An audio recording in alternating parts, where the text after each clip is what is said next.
నమస్తే, welcome to hit TV. నేను మీ శ్వేతా గంగాధర్. ఆంధ్రప్రదేశ్ పేరుకే పరిపాలన అన్నట్టుగా మారిపోయింది. అటు పాలిటిక్స్ అయితే మరోవైపు ప్రజల భూములపై చాలా వరకు పెద్ద ఎత్తున చర్చలు నడుస్తున్నాయి. సో ఇవన్నిటికి సంబంధించి మాట్లాడదాం. ప్రస్తుతం మనతో పాటు ఉన్నారు వైఎస్ఆర్సీపీ రాష్ట్ర స్పోక్స్ పర్సన్ మధుసూదన్ రెడ్డి గారు ఉన్నారు. ఒకసారి వారి మాటలు తెలుసుకుందాం. సార్ నమస్తే. సార్ చాలా రోజుల తర్వాత. సార్ చెప్పండి, అమరావతి అంటేనే చాలా వరకు మీరు స్పెషల్ గా భావిస్తారు. అలాంటి అమరావతి పట్ల రైతుల భూములను ఇప్పుడు ప్రస్తుతం ఉన్న కూటమి ప్రభుత్వం లాక్కోవడం లాంటివి చేయడం వరకు చాలా వరకు పెద్ద ఎత్తున సంచలనంగా మారింది. సో దీని పట్ల అసలు ప్రజలకు భూములు ఇవ్వాల్సిన సిచ్యువేషన్ ఉందా, అసలు వస్తాయా? ఈరోజు అమరావతిని గురించి మనం మాట్లాడుకుంటే, అమరావతి అనేటువంటిది చంద్రబాబు నాయుడు గారికి ఒక ఏటీఎం కార్డు లాంటిది. ఎప్పుడు కావాల్సింటే అప్పుడు డబ్బులు తీసుకునే ఒక ఏటీఎం కార్డు ఏ విధంగా ఉపయోగపడుతుందో, అమరావతి అనేటువంటిది ఒక ఏటీఎం కార్డు. అదేవిధంగా ఒక రియల్ ఎస్టేట్ సంస్థది. అది రాజధాని చెప్పేదానికన్నా కానీ చంద్రబాబు నాయుడు గారి యొక్క రియల్ ఎస్టేట్ సంస్థ అని చెప్పడం అనేటువంటిది సముచితమైనటువంటి పేరు. నేను ఇవన్నీ ఎందుకు చెప్తున్నానంటే, ఇప్పుడు ఏటీఎం అనేదానికి మీకు ఒక చిన్న ఎగ్జాంపుల్ చెప్తాను. రాజధానిలో సచివాలయాలు కట్టాడు. ఇక్కడి నుంచి పొంగనే యాక్చువల్గా ఇక్కడ 10 సంవత్సరాలు రాజధాని మనకుంది హైదరాబాద్. ఈ 10 సంవత్సరాల రాజధానిని హడావుడిగా వదిలేసి విజయవాడకి వెళ్ళిపోయాడు. ఇక్కడ 2014లో అసెంబ్లీలో చంద్రబాబు నాయుడు గారు చెప్పింది ఏంది, మనం ఇక్కడ నుంచి వెళ్ళిపోయేటప్పుడు విజయవాడ రాజధానిగా మనం పరిపాలన కొనసాగిద్దాం అనేటువంటి ఒక మాట తీర్మానం అసెంబ్లీలో పెట్టాడు. పెట్టిన తర్వాత ఆడికి వెళ్ళిపోయి హడావుడికి వెళ్ళిపోయాడు. ఎందుకు వెళ్ళిపోయాడు అనేటువంటిది అది ఒక పెద్ద కథ, అదొక పెద్ద స్టోరీ. ఈయన ఓటుకు కేసులో కేసీఆర్ తనడం వల్ల ఎగిరిపోయాడు పడ్డాడు. ఇంక మనం దాని గురించి ప్రస్తావించడం కూడా వేస్ట్. సరే, పోయిన తర్వాత సరే ఎక్కడో ఉండేటువంటి ఆ భవనాలను ఉపయోగించుకుని పర్మనెంట్గా ఒక భవనం కట్టుకుని దాంట్లో పరిపాలన సాగించడం అనేటువంటిది నైజం. టెంపరీగా ఆల్రెడీ ఉన్నాయి కదా భవనాలు, విజయవాడలో చాలా ఉన్నాయి భవనాలు. ఆ భవనాలు అన్నింటి కూడా టెంపరీగా ఉపయోగించుకుని కట్టుకోవచ్చు. కానీ టెంపరీ సచివాలయం, temporary assembly, temporary court, high court అని టెంపరీ అని పేరు పెట్టి బిల్డింగ్ని కట్టాడు. బిల్డింగ్ని కట్టేటప్పుడు 3,400 రూపాయలు స్క్వేర్ ఫీట్తో ఎస్టిమేషన్ వేశారు. మీరు సచివాలయం టెంపరీ బిల్డింగ్స్ మీరు పోయి చూసారంటే మీకే ఆశ్చర్యం వేస్తుంది. ఇది విన్న తర్వాత మీరు పోయి చూడండి ఒకసారి. కావాల్సి ఉంటే మన కెమెరా, మన హిట్ టీవీ తరపున తీసుకుపోయి కెమెరా తీసుకుపోయి చూడండి ఒకసారి. ఎంత దారుణమో, ఎంత దౌర్భాగ్యం ఆంధ్ర రాష్ట్ర పరిస్థితి అర్థమైపోతుంది. అంటే టెంపరీగా భవనాలు నిర్మించాల్సిన అవసరం ఏమొచ్చింది? టెంపరీ అంటే అది టెంపరీ కాదు మేడం, పర్మనెంట్ పక్కా structure. It's not removable. Temporary అంటే మనం ఏం చేస్తాం, రేకులతో ఒక షెడ్ వేసుకొని లేకపోతే బోల్ట్ నెట్ ఎత్తేసుకొని టెంపరీగా మళ్ళీ ఎత్తి వేరే దగ్గర వేసుకోవడానికి టెంపరీ. It's not temporary. ఎట్ట పర్మనెంట్ బిల్డింగ్ కట్టాలో ఫౌండేషన్ వేసాడు, స్ట్రక్చర్ లేపాడు, స్లాబ్లు వేసాడు, దానికి కావాల్సిన హంగులన్నీ చేశాడు, దాన్ని పర్మనెంట్ అంటున్నాడు, టెంపరీ అంటున్నాడు. ఈ టెంపరీకి స్టార్ట్ చేసింది 3,400 రూపాయలు పర్ స్క్వేర్ ఫీట్ ఎస్టిమేషన్ వేసి ఈ బిల్డింగ్స్ ముగించే కాలికి 19,800-900 ఇంచుమించుగా అరౌండ్ 19,000 స్క్వేర్ ఫీట్కి వేసాడు. ఒక టెంపరీ స్ట్రక్చర్కి ఇప్పుడు మీరు పోయి చూసారంటే అది 19,000 ఇది స్క్వేర్ ఫీట్ చేస్తుందా? ఇంకొకటి భయంకరమైనటువంటి అక్కడ ఒక ఆలోచించాల్సిన విషయం ఏంటంటే, ఇప్పుడు భూమి కూడా ఫ్రీ, భూమితో సంబంధం లే. భూమి ఆల్రెడీ పూలింగ్లో తీసుకున్న భూమే కదా, ప్రభుత్వ భూమే కదా. మీకేది 19,000 అయింది భూమికి కాకుండా స్ట్రక్చర్కి మాత్రమే 19,000 రూపాయలు కట్టిన ఏకైక వీరుడు చంద్రబాబు నాయుడు. అంటే దీన్ని బట్టి ఎంత లూటీ జరిగిందో, ఎన్ని కోట్ల లూటీ జరిగిందో మీరు ఒకసారి గమనించాలి, ఆలోచించాలి. ఇప్పుడు అదేవిధంగా అదే విధంగానే ఇప్పుడు tower 1, tower 2, tower 3, tower 4, GID towers 4 towers జరుగుతున్నాయి. ఈ 4 టవర్స్లో కూడా ఇంచుమించుగా 10,000కి స్టార్ట్ చేశాడు. ఇప్పుడు 20,000కి వచ్చున్నది. ఇంకెంత పడవో తెలియదు. ఏది అద్దాలు బిగియడం కోసం 4,900 కోట్లు, అద్దాలు బిగియడం కోసం, అద్దాలకి ఎలివేషన్లో అద్దాలకి 4,900 కోట్లు. అసలు ఏదైనా కన్స్ట్రక్షన్ చేసేటప్పుడు ఒక బిల్డింగ్కి ఏమేం కట్టాలా, ఫౌండేషన్ ఏమి వేయాలా, స్ట్రక్చర్ ఏమి వేయాలా, ఇంటీరియర్ ఏం చేయాలా, అవుటర్లో ఎలివేషన్ ఏం చేయాలా అనేటువంటి అన్నీ కూడా మొత్తంగా డిజైన్ చేసుకొని వాటి కాస్ట్లు లెక్కేసుకొని వాటిని తీసుకొచ్చి స్క్వేర్ ఫీట్కి ఎంత అని చెప్పి అనేది డివైడ్ చేసేది ఇంజనీరింగ్ పరిభాషలో ఆనవాయితీ. కానీ చంద్రబాబు పరిభాషలో ఏందో అర్థం కాదు. ఫస్ట్ బిల్డింగ్ ఎస్టిమేషన్ 10,000 అన్నాడు, ఆ తర్వాత మళ్ళీ అద్దాలు తీసుకొచ్చాడు దానికి ఒకటి, ఆ తర్వాత ఎలివేటర్స్ ఎలివేటర్స్ సపరేటు, ఆ తర్వాత లోపల ఉన్నటువంటి లైట్లకి సపరేటు, ఆ తర్వాత ఫాల్ సీలింగ్కి సపరేటు, ఆ తర్వాత ఎలక్ట్రిసిటీ కేబుల్స్కి వాటికి సపరేటు. ఇవంతా ఈ టైప్ ఆఫ్ ఎస్టిమేషన్ ఏంది? ఇది ఎక్కడికి నిలుస్తుంది? 25,000 పోతుందా, 30,000 పోతుందా, 40,000 పోతుందా స్క్వేర్ ఫీట్? తెలియని విషయం. ఇంకొకటి ఆడ బేసిక్ మనం చూడాలి. ఇదే ఏరియాలో, ఇదే అమరావతిలో కేంద్ర ప్రభుత్వానికి సంబంధించినటువంటి ఒక బిల్డింగ్ కన్స్ట్రక్షన్ చేస్తూ ఉన్నది కేంద్ర ప్రభుత్వం. అంటే కేంద్ర ప్రభుత్వంలో ఉన్నటువంటి విధులు నిర్వహించేటువంటి అధికారుల కోసం అని చెప్పని కేంద్ర ప్రభుత్వం సపరేట్గా ఒక బిల్డింగ్స్ కడతా ఉంది, వాళ్ళ క్వార్టర్స్. దానికి కేంద్ర ప్రభుత్వం ఇచ్చినటువంటి నిధుల్లో ఉన్నటువంటి స్క్వేర్ ఫీట్ ఎంత అంటే 4,500, 4,600 స్క్వేర్ ఫీట్కి ఇచ్చారు. కేంద్ర ప్రభుత్వం సిపిడబ్ల్యూడి చేసేటువంటి వర్క్కి 4,600, 4,700 ఉంటే చంద్రబాబు నాయుడు చేసేటువంటి వాటికి ఇప్పటికే 20,000-23,000 దాటింది. బుర్జ్ ఖలీఫా కన్నా ఎక్కువ కాస్ట్ అయిపోతుంది. అదేమంటే ముందర ఏదో ఒక పదం ట్యాగ్ తగిలిచ్చున్నారు. ఆ ట్యాగ్ కోసం అని చెప్పని ఇంత కాస్ట్ పెంచుతుంది. ఎందుకు అవుతుందో ఏందో అర్థమే కాని పరిస్థితి. ఇది లూటి. ఇది ఎంత దౌర్భాగ్యమైన లూటి అంటే అంత లూటి. ఇప్పుడు చూడండి, మన ఎంపీలే మన పార్లమెంట్లో ఒక క్వశ్చన్ అడిగారు ఒక మంత్రిని. అయ్యా, కిలోమీటర్కి మీరు చాలా రోడ్లు, రాష్ట్రం అంతా దేశం అంతా కూడా రోడ్లు చేస్తున్నారు కదా, మీరు కిలోమీటర్కి ఒక రోడ్డుకి ఎంత కాస్ట్ అవుతుంది ఎన్హెచ్ఏ అథారిటీస్ ప్రకారం, ఆ స్పెసిఫికేషన్స్ ప్రకారం. ఇప్పుడు మామూలుగా ఎన్హెచ్లు ఉన్నాయి కదా, వాటి ప్రకారం అంటే కేంద్ర మంత్రి ఇచ్చిన సమాధానం ఏంటంటే 20 నుంచి 23-24 కోట్లు అవుతుంది ఒక కిలోమీటర్కి. 24 కోట్లు అవుతుంది. ఇంకా బాగా కడితే 25 కోట్లు, ఇంకో 20-30 కోట్లు వేసుకోండి. చంద్రబాబు నాయుడు స్పెషల్ మెటీరియల్ వేసేస్తాడు కదా, నారావారిపల్లిలో తయారు చేసిన మెటీరియల్ వేసేస్తారు కదా, అది 30-35 కోట్లు వేసుకోండి. కానీ ఈ రోజు ఇక్కడ ఎంత పోతుంది? 160 కోట్లు, 170 కోట్లు ఒక కిలోమీటర్కి స్పెండ్ చేస్తున్నాడు చంద్రబాబు నాయుడు. ఇది ఏం దౌర్భాగ్యం ఇది? నేను ఇంజనీరింగ్ చదువుకున్నా. నా అనుభవం ప్రకారం, నేను చదువుకున్న దాని ప్రకారం, నేను చేసేటువంటి కాంట్రాక్ట్స్ ప్రకారం ఎంత భయంకరమైనటువంటి విశ్వరూపమైనటువంటి దోపిడీ ప్రపంచంలో ఎక్కడ కూడా జరగనటువంటి ఒక అతీతమైనటువంటి దోపిడీ జరుగుతుంది. అదే బెంజ్ సర్కిల్లో 53 కోట్లకి ఒక కిలోమీటర్ జగన్మోహన్ రెడ్డి వేస్తే 7 వచ్చి 120-130 కోట్లకి ఒక కిలోమీటర్. ఇక్కడే కట్టడాల విషయం పక్కన పెడితే రైతులకు రైతుల దగ్గర కోసం ఇది ఏటీఎం. నేను చెప్పింది ఏటీఎం. ఇంకా రియల్ ఎస్టేట్ సంస్థ కోసం మీరు అడిగింది ఇంకా రియల్ ఎస్టేట్ రెండో భాగం. ఆయన సొంత అమరావతి అనేటువంటిది రాజధాని అన్నారు కదా, రాజధాని కాదు, అది రియల్ ఎస్టేట్ సంస్థ. చంద్రబాబు నాయుడు యొక్క రియల్ ఎస్టేట్ సంస్థ అమరావతి. ఎందుకంటే ఇదే చంద్రబాబు నాయుడు నాకు 34,000 ఎకరాలు గవర్నమెంట్ ప్రభుత్వ భూమితో కూడా 50,000 ఎకరాలు ఉన్నాయి, ఈ 50,000 ఎకరాలు గాన నేను పరిపూర్ణంగా దీన్ని ముందుకు తీసుకెళ్తే విశ్వనగరం అవుతుంది, ప్రపంచంలోనే ఒక పెద్ద నగరం అవుతుంది అనేటువంటి చెప్పినటువంటి చంద్రబాబు ఈరోజు అదే నోటితో నాలికి మడత పెట్టి చెప్తున్నాడు. ఇది 29 గ్రామాలకి ఈ 50,000 ఎకరాల్లో నేను ఒక నగరాన్ని నిర్మిస్తే అది మున్సిపాలిటీ అవుతుంది, నాకు ఇంకా కావాలా అంటున్నాడు.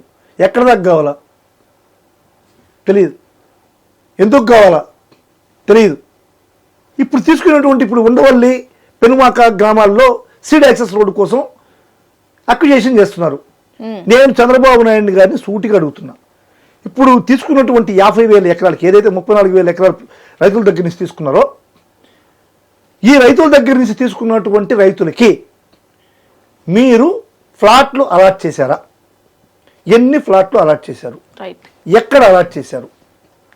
మీకు సంబంధించినటువంటి మీ బినామీలు కొనుక్కొని వాళ్ళు కొనుక్కున్న ల్యాండ్లకు మాత్రం మెయిన్ రోడ్లలో, సీడ్ యాక్సెస్ రోడ్లో, సచివాలయాలకు ముందర, మా ఎస్ఆర్ఎం సర్కిల్లో, ఇటువంటి ఏరియాల్లో రాధాకృష్ణ కూడా ఎస్ఆర్ఎం సర్కిల్లో ఇచ్చారు. రాధాకృష్ణ కొడుక్కి, రాధాకృష్ణ కూతురికి ఇద్దరికి కూడా ఎస్ఆర్ఎం సర్కిల్లో అలాట్ చేశారు. వాళ్ళు రైతులా? రాధాకృష్ణ కొడుకు, రాధాకృష్ణ కూతురు నిజంగా రైతులా? అమరావతి రాజధాని వస్తున్నదని చెప్పి హడావిడిగా పోయి చంద్రబాబు నాయుడు ఏ ఏరియాలో చెప్తే ఆ ఏరియాలో పోయి కొనుక్కున్నారు. వాళ్ళు కొనుక్కొని ఈ యొక్క అమరావతి పూలింగ్లో ఇచ్చేసి మేము రైతులు అని చెప్పి వాళ్ళు ఎస్ఆర్ఎం సర్కిల్లో ల్యాండ్స్ తీసుకున్నారు. మీకు వాళ్ళకి ప్లాట్లు ఇచ్చారు ఎస్ఆర్ఎం సర్కిల్లో. మిగతా రైతులకి ఇప్పుడు రామారావు పరిస్థితి చూడండి. రామారావు అనే రైతు తరతరాలుగా వాళ్ళు ఎప్పటి నుంచో వాడు బతుకుతున్నటువంటి రైతులు. నీ మాదిరిగా హడావిడిగా పుడుకున్న ఏబిఎన్ రాధాకృష్ణ కాదు అతను. అతనికి ఎక్కడిచ్చారు? గోడుగోడున వినిపించాడు పోయి. మంత్రి నారాయణ అక్కడ లోకల్ ఎమ్మెల్యే సమక్షంలో మీటింగ్లో గోడుగోడున వినిపించాడు. అయ్యా, నాకున్నటువంటి భూమిని ఇచ్చేశాను, ఆ భూమిని నాకు మిగులు ప్లాట్ పలానా దగ్గర నుంచి చూపించారు, చూపించినప్పుడు అక్కడ పోయి చూస్తే 400 నుంచి 5 అడుగులు నీళ్లు ఉన్నాయి.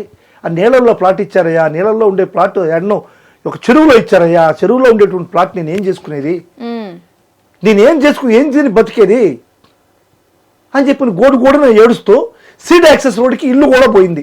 ఈ ఇల్లు కూడా తీయేస్తున్నారు, మేము ఏడ అడుక్కొని తినాలా నేను నా భార్య నా పిల్లలు అని చెప్పి నిలువున హార్ట్ ఆగిపోయి గుండె ఆగిపోయి చనిపోయాడు. అక్కడే మీటింగ్లో చనిపోయాడు పాపం. ఎంత దౌర్భాగ్యం చూడండి. మనకు తెలిసింది ఒక రామారావే. ఇటువంటి రామారావు రాజధానిలో చాలా మంది ఉన్నారు. ఇదే జగన్మోహన్ రెడ్డి గారి బాధ. ప్రజల్ని కంటె తడి పెట్టి ప్రజల కన్నీటితో నువ్వు రాజధాని కట్టద్దాయా అంటున్నారు జగన్మోహన్ రెడ్డి గారు. బాధ అని అంటున్నారు, మరి వాళ్ళ తరఫున రైతుల తరఫున మద్దతుగా ఎందుకు రావట్లేదు జగన్? అదే కదా మేము మాట్లాడేది. అయ్యా నువ్వు తీసుకునే పూలింగ్ విధానం తప్పు, నువ్వు కట్టేటువంటి అక్రమ కట్టడాలు తప్పు, నువ్వు ఇచ్చేటువంటి ప్లాట్ల అలాట్మెంట్లు తప్పు, ఇవన్నీ కూడా రైతులకి నువ్వు ఇబ్బంది కలిగిస్తున్నావు అంటే రాజధానికి వ్యతిరేకులు అంటారు. అమరావతి అంటే వైఎస్ఆర్ కాంగ్రెస్ పార్టీకి జగన్మోహన్ రెడ్డికి పడదు, వీళ్ళు అమరావతి వ్యతిరేకులు, అమరావతిలోకి రావద్దు అంటే మేము అమరావతిలోకి పోతే అక్కడ జరిగేటువంటి చంద్రబాబు నాయుడు యొక్క గూడిపుటాన్ని అంతా కూడా బయటపడుతుంది. అందుకని మేము కానీ పోతే మా మంత్రులు పోయినా మా అమరావతి పరిరక్షణ కమిటీ కానీ పోతే అక్కడి నుంచి వాళ్ళ కోడిగుడ్లు ఇస్తారు, రాళ్ళు ఇస్తారు. సాక్షాత్ పోలీసులు కూడా తలబగిలిపోయాయి కదా రాళ్ళు ఇసిరి. వాళ్ళ తెలుగుదేశం టీడీపీ గుండాలు రాళ్ళు ఇసిరి పోలీసుకే సాక్షాత్ తలబగిలిపోయి పాపం హాస్పిటల్లో చేరాడు. ఇటువంటి పరిస్థితి. కోడిగుడ్లు ఆడవాళ్ళ చేత మహిళల దగ్గర కూడా కోడిగుడ్లు ఇసిరిపించారు చంద్రబాబు నాయుడు. ఎంత దారుణం చూడండి. అంటే మేము పోతే ఆడ జరిగేటువంటి అవినీతి బయటపడుతుంది, ఆడ జరిగేటువంటి అన్యాయాలు బయటపడతాయి. మీకు ఒకటి చెప్పాలి, ఈ ప్లాట్ల అలాట్మెంట్లో కనీసం వాగుల్లో ఇచ్చేశారు, వంకల్లో ఇచ్చేశారు, శ్మశానాల్లో ఇచ్చేశారు, గుంటల్లో ఇచ్చేశారు రైతులకి. కనీసం అక్వజేషన్ చేయనటువంటి నేలల్లో కూడా ఫ్లాట్లు అలాట్ చేశారు. ఈ దారుణం ఏందని అడిగితే మీరు అమరావతికి వ్యతిరేకం, మీరు అభివృద్ధికి వ్యతిరేకం, మీరు అమరావతి ద్రోగులు అంటారు. ఏందయ్యా అమరావతి అక్కడ కడుతున్నావు మునిగిపోతుంది. సాక్షాత్తు ప్రపంచ బ్యాంకే చెప్పింది ఈ నీళ్ళని ఎత్తిపోయడానికి 20,000 క్యూసెక్ల పంపులు కావాలి, అదేవిధంగా 8,000 కోట్ల రూపాయలు ఫండ్ కావాలి దానికి ప్రాజెక్టులకి, ఆ ఎత్తిపోతల పథకానికి. ఇటువంటిది ఎందుకు అంటే లేదు నేను అక్కడే కడతానంటాడు. 6 జలాశయాలు కడుతున్నారు, ఎత్తిపోతల పథకం 3 ఎత్తిపోతల పథకాలు పెడుతున్నారు. ఎత్తిపోతల పథకంతో జలాశయాలతో ఒక రాజధాని నిర్మాణం జరుగుతున్నదంటే ఎంత దౌర్భాగ్యం మన దేశంలో. ఏదైనా ఉండదు ఈ రాష్ట్రంలో. అదేమంటే పోయి హడావుడిగా పోయి సెంట్రల్ గవర్నమెంట్ నుంచి ఒక గెజెట్ పాస్ తీసుకొచ్చుకున్నారు.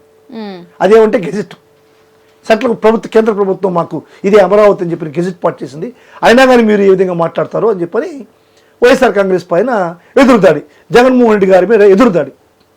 ఇప్పుడు రైతులు వస్తున్నారు, పెనుమాక ఉండవల్లి గ్రామాల్లో రైతులు వస్తున్నారు, జగన్మోహన్ రెడ్డి దగ్గరికి వస్తున్నారు. నువ్వు చేసేటువంటి అరాచకాల్ని, దౌర్భాగ్యాల్ని, దుర్మార్గాల్ని సహించుకోలేక బాధతో మాకు రక్షణ కల్పించండి అయ్యా, మాకు సాయం చేయండి అయ్యా, మాకు న్యాయం చేయండి అని చెప్పి ప్రతిపక్ష నాయకుడు జగన్మోహన్ రెడ్డి దగ్గరికి వస్తున్నారు.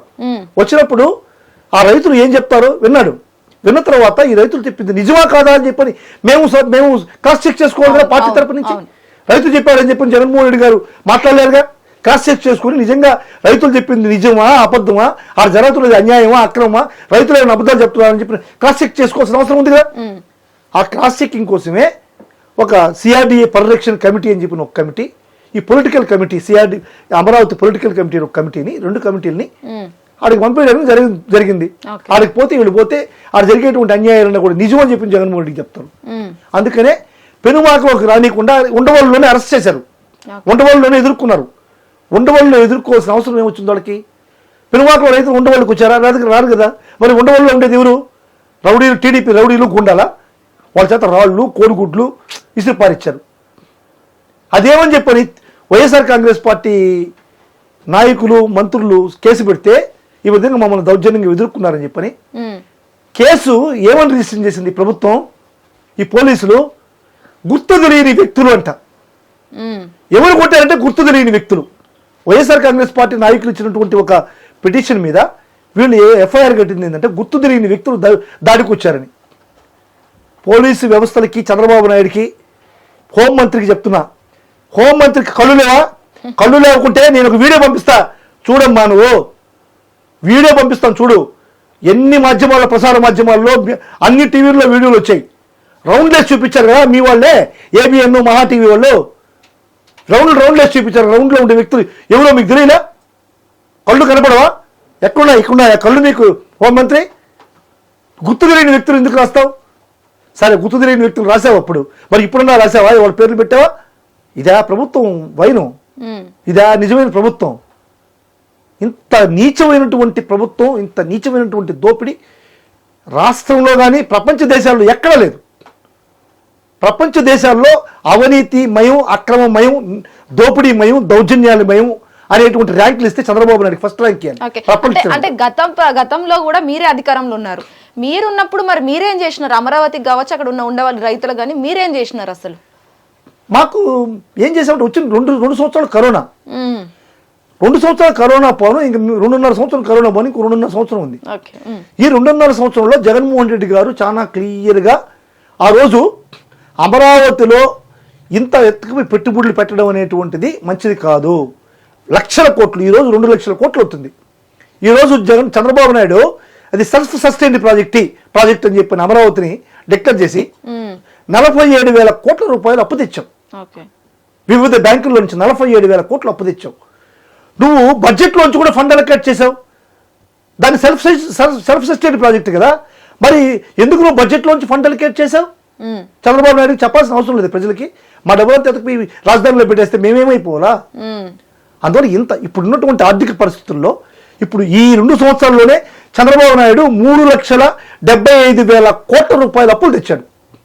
3,75,000 కోట్ల రూపాయల అప్పులు 2 సంవత్సరాలు. మిగతా 3 సంవత్సరాల్లో ఎంతకు పోతుంది అప్పు? ఎన్ని లక్షల కోట్లకు పోతుంది? ఇటువంటి పరిస్థితుల్లో ఇప్పుడు 2 లక్షల కోట్లు పెట్టి అమరావతిని కట్టడం అనేటువంటిది ఆంధ్ర రాష్ట్ర ప్రజలకి పెద్ద పెను భారం. అది ఈ పెను భారాన్ని ప్రజలు తట్టుకోలేరని చెప్పని ఆ రోజు ఆల్రెడీ ఎగ్జిస్టింగ్ అమరావతిలో ఉన్నటువంటి దాన్ని ఎమ్మెల్యేల మీటింగ్స్ కానీ అన్నీ కూడా ఇక్కడే ఉంటాయి. పరిపాలన వచ్చి విశాఖపట్నం, అదేవిధంగా న్యాయ రాజధాని వచ్చి కర్నూలు పెట్టేసి 3 రాజధానులు పెట్టి 3 ప్రాంతాలు కూడా అభివృద్ధి చేయాలనేటువంటి ఒక సదుద్దేశంతో ఆ రోజు జగన్మోహన్ రెడ్డి గారు పోవడం అనేటువంటిది వాస్తవం. కానీ దురదృష్టవశాత్తు దాన్ని ముందుకు తీసుకుపోలేని పరిస్థితి జగన్మోహన్ రెడ్డి గారు ఈ కరోనా ఇవి అవన్నీ ఎన్నో దీంట్లో. ఇప్పుడు కూడా జగన్మోహన్ రెడ్డి గారు మీకు అనుకూలంగా ఈ ప్రాంతం నుంచి వెళ్ళిపోతుంది అని చెప్పి ప్రచారం చేస్తున్నారు. కాబట్టి ఒక మావిగన్ అనేటువంటి ఒక మంచి ఒక పద్ధతిని మీకు సూచిస్తున్నారు. దాన్ని మీరు ఫాలో చేయండి. మావిగంటలో ఆల్రెడీ అన్ని ఎగ్జిస్టింగ్ ఉన్నాయి కదా. ఇప్పుడు అమరావతిలో మీరు ఏం చేస్తున్నారు? రైల్వే స్టేషన్ కావాలంట. రైల్వే స్టేషన్ 5,000 ఎకరాలతో రైల్వే స్టేషన్ అంట. 5,000 ఎకరాలతో రైల్వే స్టేషన్ అంటే రైలు ఎక్కడానికి ఇంకో రైలు ఎక్కాలి. రైల్వే స్టేషన్ గేట్ కడిగి పోయి రైలు ఎక్కడానికి ఇంకో రైలు ఎక్కాలి 5,000 ఎకరాలకి పోవాలంటే. అది అసలు ఎక్కడన్నా ప్రపంచంలో 5,000 ఎకరాల రైల్వే స్టేషన్ ఉందా? ఆల్రెడీ మావిగన్లో మచిలీపట్నంలో ఒకటి ఉంది, విజయవాడలో ఒకటి ఉంది, గుంటూరులో ఒకటి ఉంది. ఈ 3 రైల్వే స్టేషన్స్ ఉన్నాయి. అదేవిధంగా ఎయిర్పోర్ట్ కావాలంట, ఇంకో కొత్త ఎయిర్పోర్ట్, అమరావతిలో ఇంకొక ఎయిర్పోర్ట్ కావాలంట. ఆల్రెడీ ఎగ్జిస్టింగ్ ఎయిర్పోర్ట్ ఉంది, ఆ ఎయిర్పోర్ట్ విస్తరించండి. అన్ని ఎగ్జిస్టింగ్ యాక్టివిటీస్ అన్నీ ఉన్నటువంటి ఈ మావిగన్కి అప్పుడు ఒక 5,000 కోట్లు, అప్పుడు ఒక 5,000 కోట్లు, అప్పుడు ఒక 5,000 కోట్లు, ఒక 2-3 సార్లు ఒక 20,000 కోట్లు పెడితే బ్రహ్మాండమైనటువంటి ఒక రాజధాని వస్తుంది. ఆ బ్రహ్మాండమైనటువంటి ఒక రాజధాని నుంచి డే 1 నుంచి ఆదాయం వస్తుంది. మనం ఏదైనా సరే దేశానికి రాష్ట్రానికి మనకు కావాల్సింది ఏంది? మనం పెట్టుబడుల్లో నుంచి ఆదాయం రావాలి ఏదో ఒక విధంగా. అది ఎవరి మీద పెట్టినా సరే, ప్రజల మీద పెట్టినా కానీ, విద్యార్థుల మీద పెట్టినా కానీ, ఎవరి నుంచి పెట్టినా కానీ దాంట్లో నుంచి ఈల్డ్ రావాలి కదా. ఆ ఈల్డ్ రాకుండా ఎంత పెట్టుబడి పెట్టి రాష్ట్రాన్ని నువ్వు అప్పులు పాలు చేయడం అనేటువంటిది అమానుషం కదా. ఆ ధోరణిలో ఒక 20,000 కోట్లు పెడితే నువ్వు పెట్టిన డే 1 నుంచి నీకు అభివృద్ధి జరుగుతుంది, దాంట్లో నుంచి ఈల్డ్ వస్తుంది, రిటర్న్ వస్తుంది అని చెప్పిన ఉద్దేశంతో మావిగన్ డిక్లేర్ చేస్తే దానిపైన భయంకరమైన ట్రోల్స్ ఈ తెలుగుదేశం పార్టీ కార్యకర్తలు, నాయకులు, తెలుగుదేశం పార్టీ వెధవలు. ఆ తర్వాత ప్రజలు దాన్ని యాక్సెప్ట్ చేశారు. జగన్మోహన్ రెడ్డి ప్రతిపాదన బాగుంది, ఆలోచించారు ప్రజలు. ఆలోచించగానే ఎదురుదాళ్ళు, అరే ఇదేదో జగన్మోహన్ రెడ్డి గారి ప్రతిపాదన చాలా బాగుందని చెప్పిన ప్రజల్లో ఒక మంచి థాట్ వచ్చేసింది. కాబట్టి దీన్ని నెట్టైనా సరే ఎదుర్కోవాలని చెప్పి ఎదురుదాడి. ఈ ఎదురుదాడితో మావిగన్ పైన ఎదురుదాడి. మేము కూడా మేము చేసేది కూడా మావిగన్ అంటాడు చంద్రబాబు సిగ్గు లేకుండా. మేము జగన్మోహన్ రెడ్డి గారి ప్రతిపాదన మావిగన్ మేము కూడా చేసేది అమరావతి అనేటువంటి మాటలు మాట్లాడతాడు. ఇది అమరావతి పరిపాలన విధానం. హిట్ టీవీ యాప్, ఇందులో short news, live news, entertainment shows, movies, digital magazines తో పాటు మీ జిల్లా వార్తలను కూడా ఫ్రీగా చూడొచ్చు. ఇంకెందుకు ఆలస్యం? వెంటనే హిట్ టీవీ యాప్ ని డౌన్లోడ్ చేసుకుని ఫ్రీగా ఎంటర్టైన్మెంట్ పొందండి. Hit TV app. Hit TV app. Please download Hit TV app. Hit TV యాప్ని ఫ్రీగా డౌన్లోడ్ చేసుకొని ఎంజాయ్ చేయండి. మీకు నచ్చిన ఎంటర్టైన్మెంట్ కోసం హిట్ టీవీ యాప్ ని ఫ్రీగా డౌన్లోడ్ చేసుకుని ఎంజాయ్ చేయండి. హిట్ టీవీ యాప్ని డౌన్లోడ్ చేసుకుని ఆస్వాదించండి, ఆశీర్వదించండి. ఇంతమంది సెలబ్రిటీలు హిట్ టీవీ యాప్ ని డౌన్లోడ్ చేసుకోండి అని చెప్తున్నారంటే ఎంత మంచి యాప్ ఆలోచించండి.